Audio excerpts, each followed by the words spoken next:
शिव कहते हैं, हे देवी, ये अनुभव 2 श्वासों के बीच घटित हो सकता है। श्वास के भीतर आने के पश्चात और बाहर लौटने के ठीक पूर्व श्रेयस है, कल्याण है। आरंभ की 9 विधियां श्वास क्रिया से संबंध रखती है, इसलिए पहले हम श्वास क्रिया के संबंध में थोड़ा समझ लें और विधियों में प्रवेश करेंगे। हम जन्म से मृत्यु के क्षण तक निरंतर श्वास लेते रहते हैं। इन 2 बिंदुओं के बीच सब कुछ बदल जाता है, सब चीज बदल है, कुछ भी बदले बिना नहीं रहता। लेकिन जन्म और मृत्यु के बीच श्वास क्रिया अचल रहती है। बच्चा जवान होगा, जवान बूढ़ा होगा, वह बीमार होगा, उसका शरीर रुग्ण और क्रूप भी होगा, सब कुछ बदल जाएगा। वह सुखी होगा, दुखी होगा, पीड़ा में होगा, सब कुछ बदलता रहेगा। लेकिन इन 2 बिंदुओं के बीच आदमी श्वास भर सतत लेता रहेगा। श्वास क्रिया एक सतत प्रवाह है, उसमें अंतराल संभव नहीं है। अगर तुम एक क्षण के लिए भी श्वास लेना भूल जाओ तो तुम समाप्त हो जाओगे। यही कारण है कि श्वास लेने का जिम्मा तुम्हारा नहीं है, नहीं तो मुश्किल हो जाएगी। कोई भूल जाए श्वास लेना तो फिर कुछ भी नहीं किया जा सकता। इसलिए यथार्थ में तुम श्वास नहीं लेते हो क्योंकि उसमें तुम्हारी जरूरत नहीं है। तुम गहरी नींद में हो और श्वास चलती रहती है। तुम गहरी मूर्छा में हो और श्वास चलती रहती है। श्वास तुम्हारे व्यक्तित्व का एक अचल तत्व है। दूसरी बात, यह जीवन के अत्यंत आवश्यक और आधारभूत है, इसलिए जीवन और श्वास पर्यायवाची हो गए। इसलिए भारत में उसे प्राण कहते हैं। श्वास और जीवन को हमने एक शब्द दिया। प्राण का अर्थ है जीवन शक्ति, जीवंतता। तुम्हारा जीवन तुम्हारी श्वास है। तीसरी बात, श्वास तुम्हारे और तुम्हारे शरीर के बीच एक सेतु है। सतत श्वास तुम्हें तुम्हारे शरीर से जोड़ रही है, संबंधित कर रही है। और श्वास ने सिर्फ तुम्हारे और तुम्हारे शरीर के बीच सेतु है, वह तुम्हारे और विश्व के बीच भी सेतु है। तुम्हारा शरीर विश्व का अंग है। शरीर की हर एक चीज, हर एक कण, हर एक कोश विश्व का अंश है। ये विश्व के साथ निकटतम संबंध है और श्वास सेतु है। और अगर सेतु टूट जाए तो तुम शरीर में नहीं रह सकते, तुम किसी अज्ञात आयाम में चले जाओगे। इसलिए श्वास तुम्हारे और देश काल के बीच सेतु हो जाती है। श्वास के 2 बिंदु है, 2 छोर है। एक छोर है जहां वह शरीर और विश्व को छूती है, और दूसरा वह छोर है जहां वह विश्वातीत को छूती है। और हम श्वास के एक ही हिस्से से परिचित हैं। जब वह विश्व में शरीर में गति करती है, लेकिन वह सदा ही शरीर से अशरीर में गति करती है। अगर तुम दूसरे बिंदु को, जो सेतु है, धूव्र है, जान जाओ, तुम एकाएक रूपांतरित होकर एक दूसरे ही आयाम में प्रवेश कर जाओगे। लेकिन याद रखो, शिव जो कहते हैं वो योग नहीं है, वह तंत्र है। योग श्वास पर काम करता है, लेकिन योग और तंत्र के काम में बुनियादी फर्क है। योग श्वास क्रिया को व्यवस्थित करने की चेष्टा करता है। अगर तुम अपनी श्वास को व्यवस्था दो तो तुम्हारा स्वास्थ्य सुधर जाएगा। इसके रहस्यों को समझो तो तुम्हें स्वास्थ्य और दीर्घ जीवन मिलेगा। तुम ज्यादा बल, ज्यादा ओजस्वी, ज्यादा जीवंत, ज्यादा ताजा हो जाओगे। लेकिन तंत्र का इससे कुछ लेना देना नहीं है। तंत्र श्वास की व्यवस्था की चिंता नहीं करता। 3 भीतर की ओर मुड़ने के लिए वह श्वास क्रिया का उपयोग भर करता है। तंत्र में साधक को किसी विशेष ढंग की श्वास का अभ्यास नहीं करना चाहिए। कोई विशेष प्राणायाम नहीं साधना है। प्राण को लयबद्ध नहीं बनाना है, बस उसके कुछ विशेष बिंदुओं के प्रति बोधपूर्ण होना है। श्वास प्रश्वास के कुछ बिंदु है जिन्हें हम नहीं जानते। हम सदा श्वास लेते हैं, श्वास के साथ जन्मते हैं, श्वास के साथ मरते हैं, लेकिन उसके कुछ महत्वपूर्ण बिंदुओं को बोध नहीं है। और यह हैरानी की बात है, मनुष्य अंतरिक्ष की गहराइयों में उतर रहा है, खोज रहा है, वह चांद पर पहुंच गया है, लेकिन वह अपने जीवन के इस निकटतम बिंदु को समझ नहीं सका। श्वास के कुछ बिंदु है जिसे तुमने कभी देखा नहीं है। वे बिंदु द्वार है, तुम्हारे निकटतम द्वार है, जिनसे होकर तुम एक दूसरे ही संसार में, एक दूसरे ही अस्तित्व में, एक दूसरी ही चेतना में प्रवेश कर सकते हो। लेकिन वह बिंदु बहुत सूक्ष्म है। जो चीज जितनी निकट हो उतनी ही कठिन मालूम पड़ेगी। श्वास तुम्हारे इतना करीब है कि उसके बीच स्थान ही नहीं बना रहता, या इतना अल्प स्थान है कि उसे देखने के लिए बहुत सूक्ष्म दृष्टि चाहिए। तभी तुम उन बिंदुओं के प्रति बोधपूर्ण हो सकते हो। ये बिंदु इन विधियों के आधार है। शिव उत्तर में कहते, हे देवी, ये अनुभव 2 श्वासों के बीच घटित हो सकता है।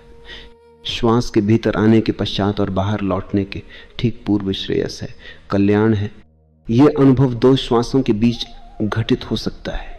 जब श्वास भीतर अथवा नीचे को आती है, उसके बाद फिर श्वास के लौटने के ठीक पूर्व श्रेयस है। इन 2 बिंदुओं के बीच होशपूर्ण होने से घटना घटती है। जब तुम्हारी श्वास भीतर आए तो उसका निरीक्षण करो। उसके फिर बाहर या ऊपर के लिए मुड़ने के पहले एक क्षण के लिए या क्षण के 1000वें भाग के लिए श्वास बंद हो जाती है। श्वास भीतर आती है और वहां एक बिंदु है जहां वह ठहर जाती है। फिर श्वास बाहर जाती है और जब श्वास बाहर जाती है तो वहां एक बिंदु पर ठहर जाती है और फिर वह भीतर के लौटती है। श्वास के भीतर या बाहर के लिए मुड़ने के पहले एक क्षण है जब तुम श्वास नहीं लेते हो। उसी क्षण में घटना घटनी संभव है, क्योंकि जब तुम श्वास नहीं लेते हो तो तुम संसार में नहीं होते हो। समझ लो कि जब तुम श्वास नहीं लेते हो तब तुम मृत हो। तुम तो हो लेकिन मृत। लेकिन ये क्षण इतना छोटा है कि तुम उसे कभी देख नहीं पाते। तंत्र के लिए प्रत्येक बहिर्गामी श्वास मृत्यु है और प्रत्येक नई श्वास पुनर्जन्म है। भीतर आने वाली श्वास पुनर्जन्म है, बाहर जाने वाली श्वास मृत्यु है। बाहर जाने वाली श्वास मृत्यु का पर्याय है, अंदर जाने वाली श्वास जीवन का।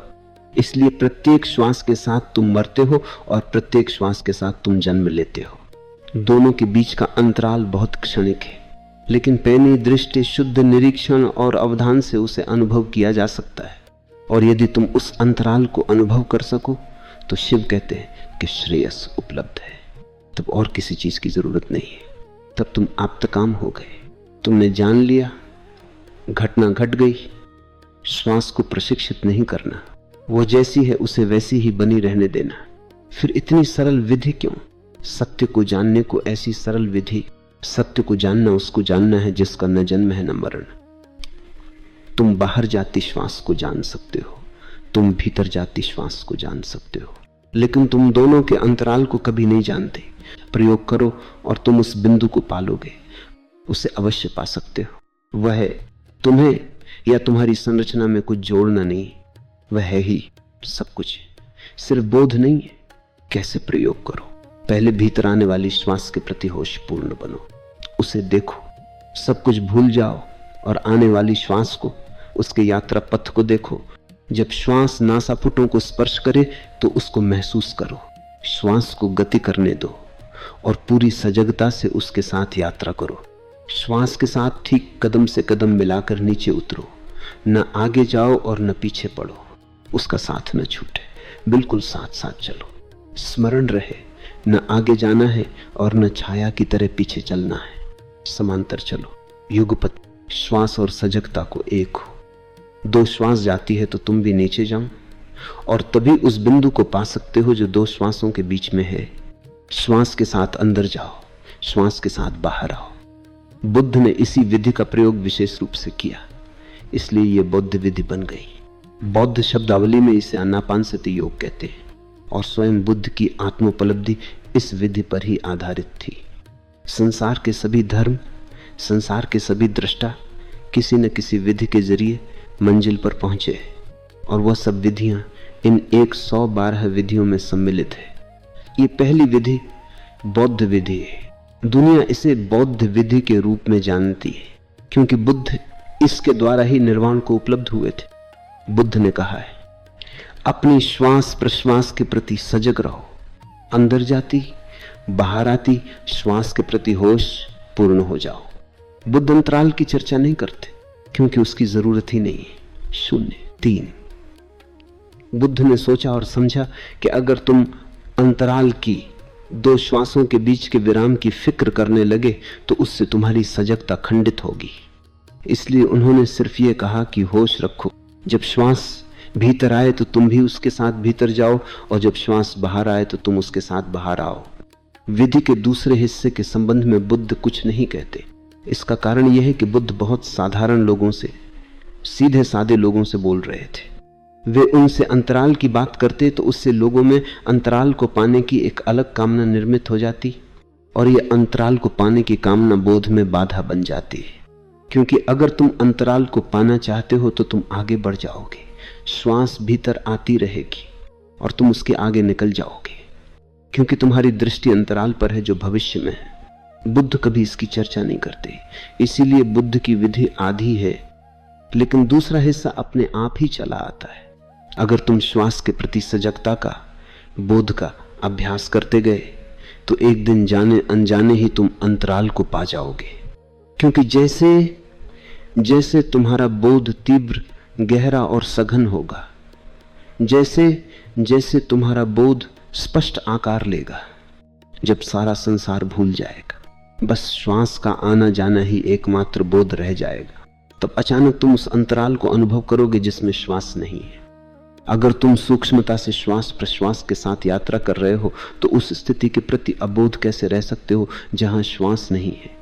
वह क्षण आ ही जाएगा जब तुम महसूस करोगे कि अब श्वास न जाती है न आती है, श्वास क्रिया बिल्कुल ठहर गई है और उसी ठहराव में श्रेयस का वास है। ये एक विधि लाखों करोड़ों लोगों के लिए पर्याप्त है। सदियों तक समूचा एशिया इस एक विधि के साथ जिया और उसका प्रयोग करता रहा।